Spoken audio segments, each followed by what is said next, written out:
first one's Christmas. Then the next one will be spring. Okay. And then... Hello and welcome to the Grand Tour Fans, the channel from fans for fans. My name is Fons van Hart and I'm your host.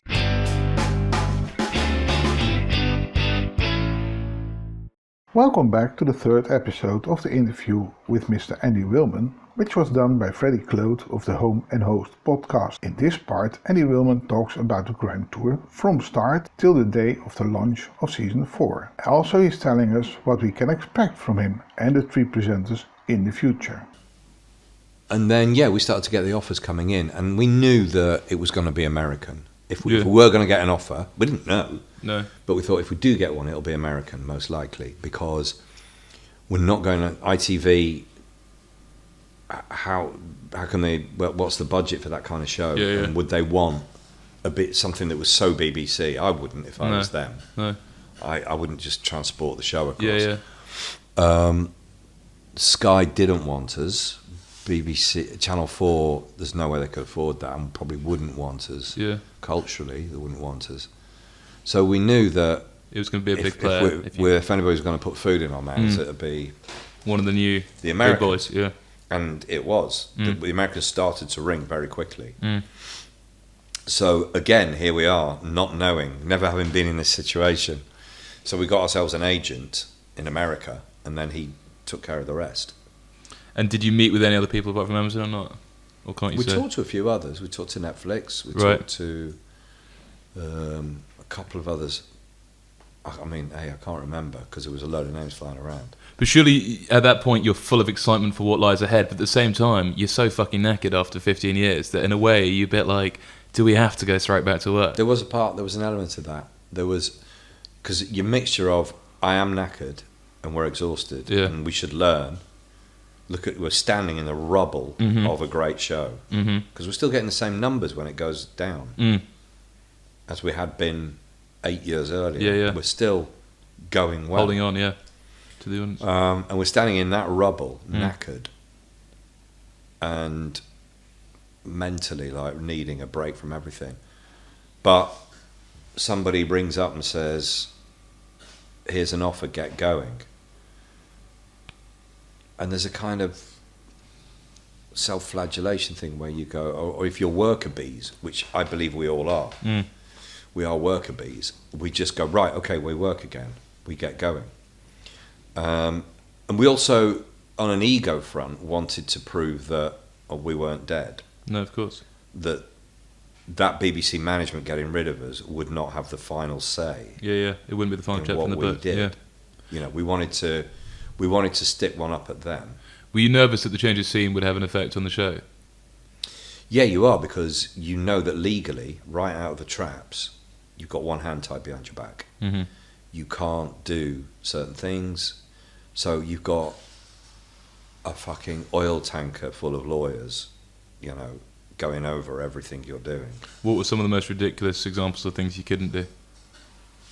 You get down to things like people going... conference calls about whether James can say "oh cock," because he did it in the thing, and you're like, guys, stop! Everyone on $500 a minute, discussing. Well, is it a cultural thing? Is that a thing that James? Does he say that outside of his work life? And I can imagine he does. It got to that level. Yeah. And I think. We, as in us four, knew the BBC were not going to sue. Mm-hmm. So we were a bit more robust, but we still did what we were told to a big degree. Of course. Because lawyers are scary. But we knew that the BBC, for starters, there was a big mass of people in the BBC who didn't want that to happen. There was such a sour taste afterwards. And I don't think they were coming along for a kicking, to deliver another kicking. Do you have ownership of this of the Grand Tour then amongst you? Yeah. Yeah. So what happens is we own the show, but we license it to Amazon. So you set up your own production company. Yeah. Pre-joining. No. Was that good fun or not? It was basic. Yeah. There was Hammond. I remember Hammond's off down to Knight Frank to look for offices. It was that basic. Really? I was in Ryman's buying wall charts and like different felt tips. Yeah. You know, we were that basic. Yeah. Eric Fellner, who's a utterly lovely guy, who's one of the founders and owners of Working Title, the movie company. He was like, you can't be homeless. So he gave us an office for free at his place. And he's just, until you get on your feet, you know, keep that until you get on your feet. And they're making Bridget Jones's Baby next door. And we're like, whoa, we're in this place. That's awesome. So that was there was a nice feeling. So we were there, but it was really basic. So there was me. Hammond was down at Knight Frank going, offices, what you got? I'm in fucking Ryman buying staplers. What's Clarkson up And we to? just had to, and yeah, Jeremy was doing his bit. I don't know what he was doing. I think he was looking at locations, but we were all, like I say, we are worker bees. Yeah. I wouldn't be so bold as to make a comparison like this, but I remember reading about the Beatles who would like just go to work.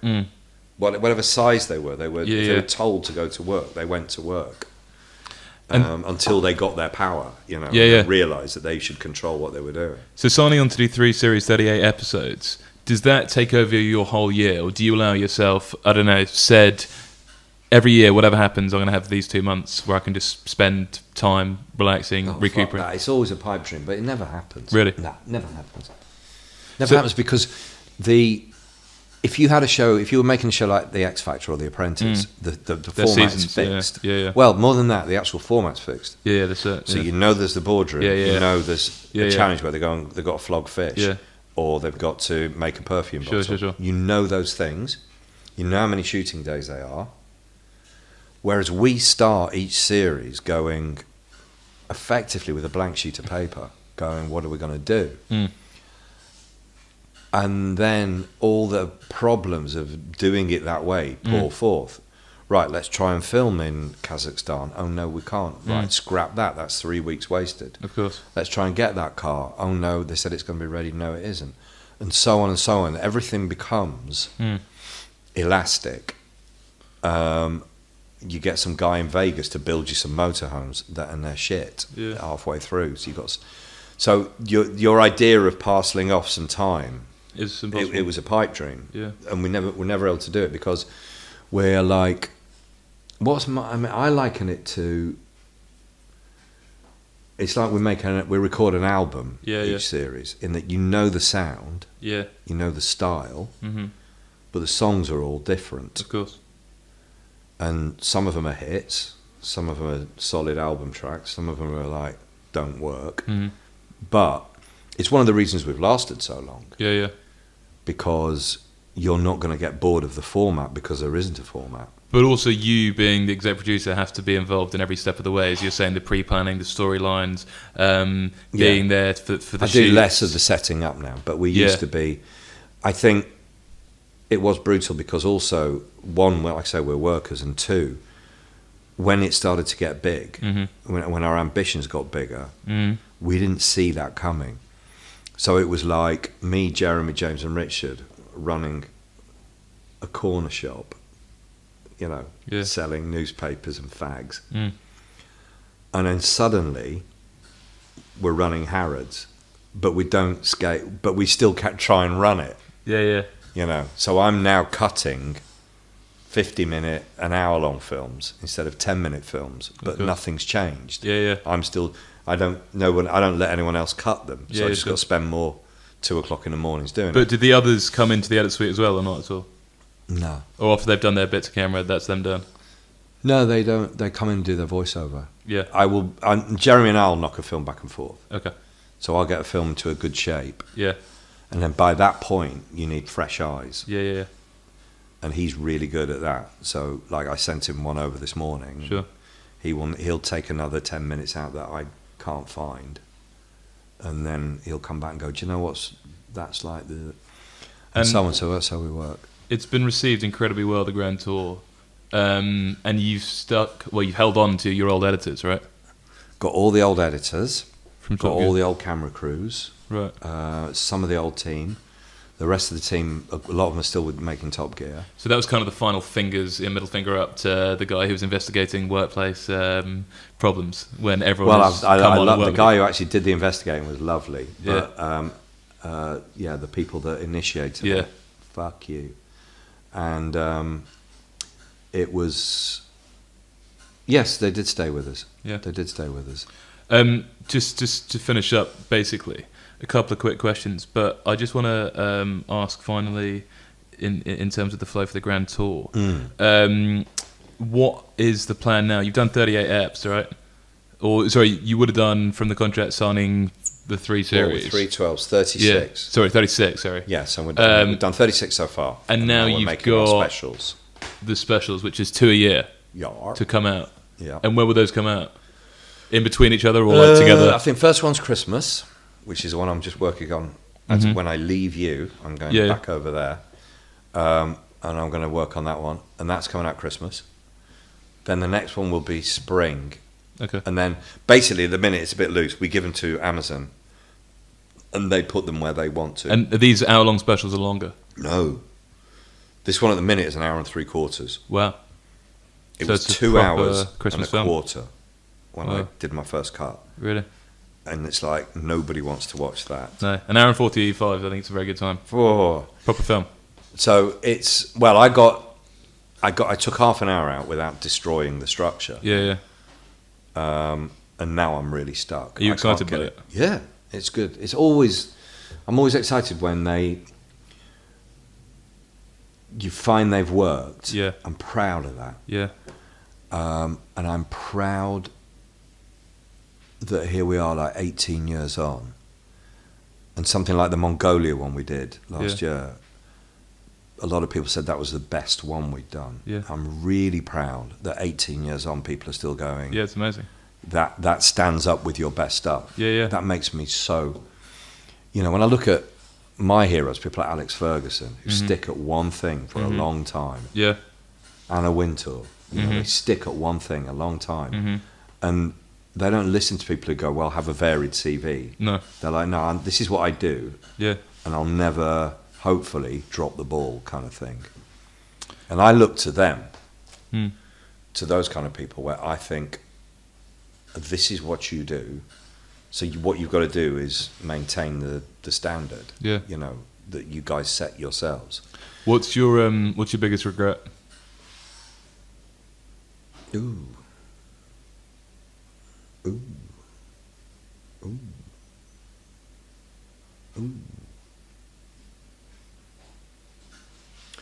When the fallout happened, I didn't handle that well. I think when I look back, I could have been smarter about what moves I made to try and help save the situation. And I didn't see, because we were, like I say, we were either blind with anger or fucked with exhaustion or siege mentality. And when I look back now, I would have done different things to try and shape the outcome so that we wouldn't have had a big, a collapse like that. It's rock and roll though, isn't it? Yeah. You've got every aspect from what I've learned today of your sort of TV career has been in parallel to what could have been a very successful rock and roll career as a punk rocker. Do you know what I mean? No, I know. The fallouts, the rock and roll, the drama, the excitement, the accidents, everything. I remember, it's Jeremy goes shooting with like rock gods, and he was shooting with Eric Clapton once, and he was like talking about how jealous he was that he'd never been in a rock band or something like that, and Eric Clapton sort of turned to him and went, "What, and you're not?" Yeah. And he was like, "No," and he went, and Eric Clapton went, "You fucking are." And I think that's right. There's all the arguments, all the dramas, and we own our thing. You sure? As in artistically. Yeah. Emotionally. We have not been given stewardship of The Apprentice or something. No. We created our thing. You and yours, yeah. And it grew, and we had no ambition other than to survive. And then it became a monster. That's like a rock band. You start out wanting to play and have some moderate success, hopefully. Yeah. Then it became something. And then we've kept all our ownership and all our emotions and kids we've had, and everything's all wrapped up. Our lives are all wrapped up in it. Richard's 2 near deaths, you know, fights, bust-ups. There is no show that's gone through that, and it's still coming out with the goods at the other end. So that, as a rock band parallel, I'll take that one. But do you guys socialise outside work, as it is Not work? Not as much. No. We used to do a lot, but partly that's just everyone gets busy. Yeah. When everyone gets successful, everyone gets busy. Yeah. And then after 18 years together, you do run out of... Of course. So you kind of socialise now when we meet on shoots. Yeah. But again, age. Yeah. You know, we'd get wankered and then Go get up and carry on working. And now people like 10 o'clock go, I don't know, or whatever. I mean, this last shoot we did in Cambodia and Vietnam, there was like 2 nights, I think, where we never went to bed because of the work. Yeah. Oh, yeah. Now we're still doing that. That's what we're calling it. No, God, yeah, it was work. So trying to get a drink in on that one, and that schedule is a tough one.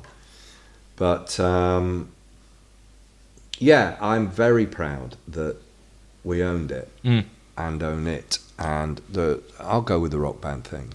And the final question I have is, obviously you then just talking about being so busy that you can go to sleep a couple of the nights. What does the future hold for you as a producer and a writer? Well, we've got more time at the minute, so I've got to work out what to do with that, because we're doing fewer shows now, which does mean more time. When will you start to see that time? That hit me at the beginning of the year, and I was absolutely hopeless about dealing with that, because I suddenly realised that, again, like a worker bee, if somebody turns the big key in my back and sends me down and goes, right, 12 shows, off you go, I know what I've got to do with my life. Yeah. And now I've got gaps, and I'm like, oh, fuck me. What? I'm not. I haven't been used to that for a long, long time. No. So I've got to adjust and embrace that I've got now time to develop more projects, which I will. Yeah. I will develop more stuff. I want to write stuff. Everybody in my shoes, non-scripted, looks at the scripted world and is like jealous or thinks they're superior. Yeah. So you always look at stuff like that.